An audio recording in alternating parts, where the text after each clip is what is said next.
What's happening on March 29th, 2025? We have a six planet conjunction in Pisces. And if we count Pluto, it's a seven planet conjunction. Well, in Jyotish, we don't really count Pluto, so I'm going to stick to the six planet conjunction. And I've seen a lot of articles and a lot of videos of some drastic changes that people have predicted. Um, on the contrary, I don't think it's going to be something catastrophic like a world war or a natural calamity. So I'm going to give you my thoughts on this particular conjunction, and especially if it's happening in Pisces and what we can expect, right?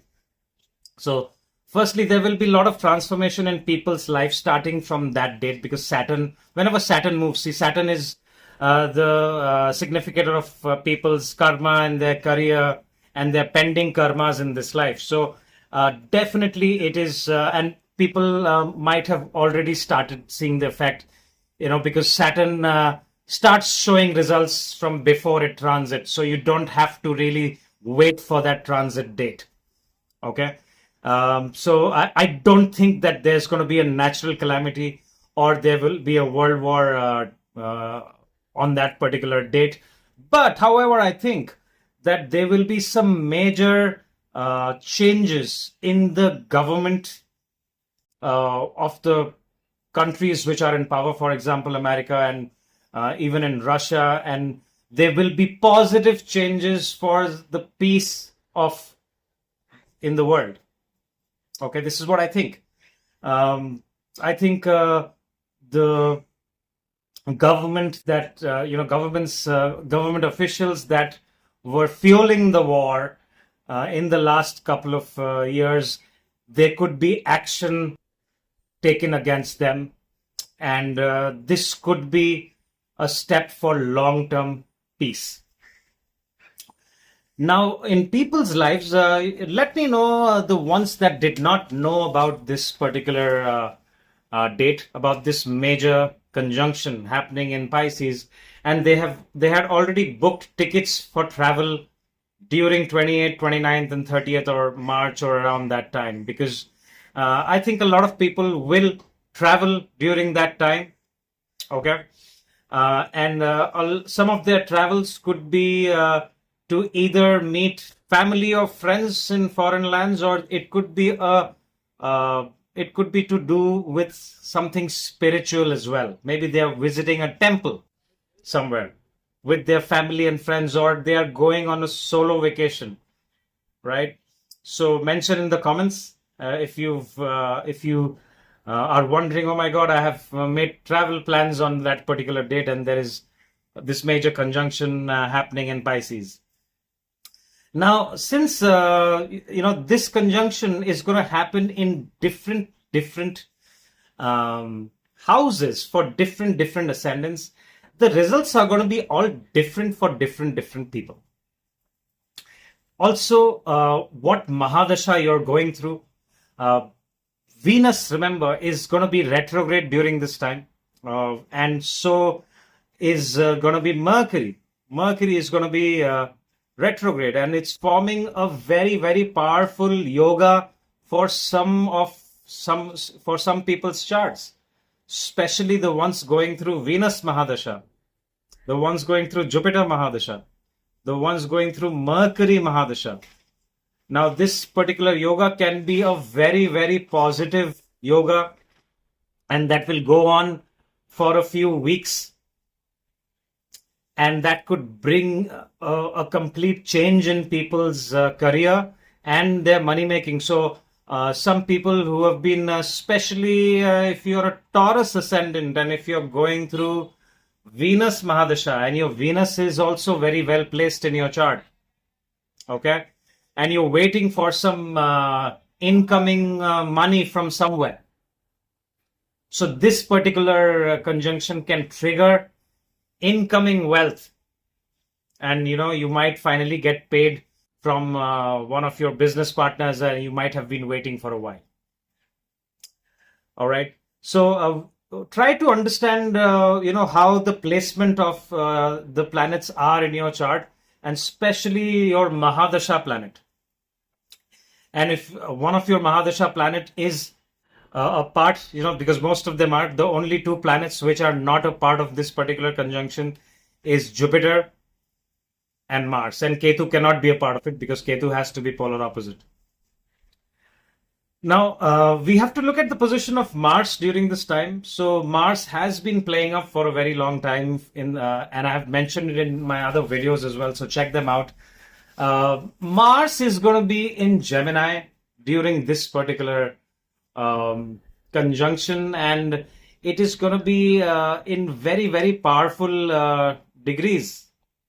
If we draw a Navamsha, right at the transit time, Mars again shows up in Gemini, which means it's showing up Vargottam. If we draw a Kundali at 11:02 p.m. Indian Standard Time on 29th of March. Now, what this does is in Gemini, Mars doesn't do really well, right? So be careful of how you communicate with people during this time, because Gemini is the sign of communication. And remember, Mars and Mercury aren't the best of friends. Okay, Mercury is a business person. Mercury likes to communicate and is a negotiator between two parties. And Mars is an aggressive soldier energy, aggression. So, which is why Mars doesn't do very well in Gemini.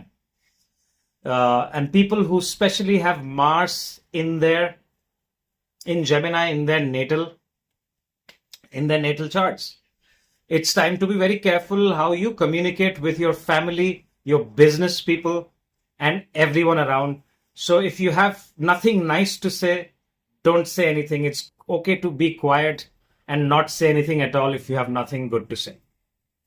So that is one thing I wanted to point out. Overall, I think since this major conjunction is happening in the sign of Pisces, certain countries may see some water-related catastrophe.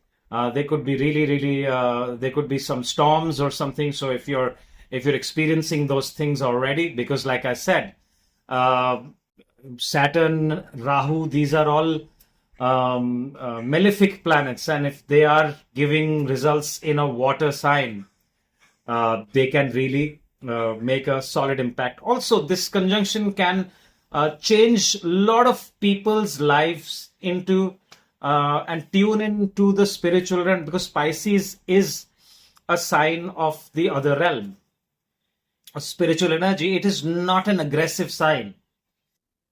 So this could be the beginning of innovation. You see, Rahu will transit to Aquarius.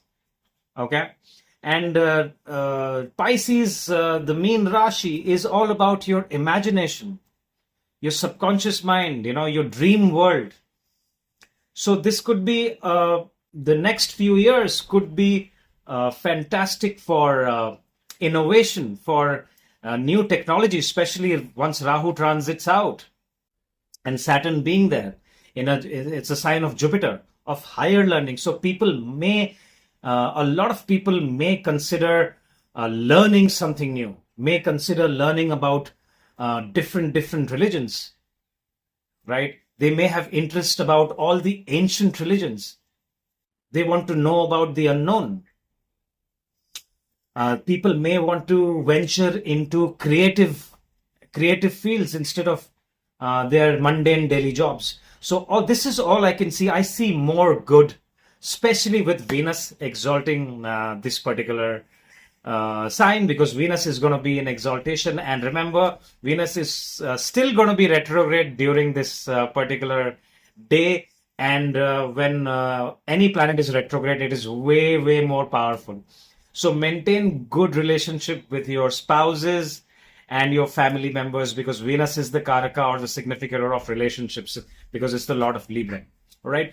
Do not spend too much. Do not, it's time to not splurge and spend unnecessarily, because 12th house is the house, the 12th sign, mean Rashi, or Pisces, is the sign of expenditure. At times people can spend a lot because of their stress-related spending. So this is my interpretation. I will try to make another video. If you have specific questions, I will try to answer those questions. But again, the results are going to be different depending on how your natal chart is, which Mahadasha you're going, and how your karma has been. That's all I have for you. If you like this video, hit the like button and share it with your other friends. And if you want a consultation, here's my information. Thank you very much for your time. Bye-bye.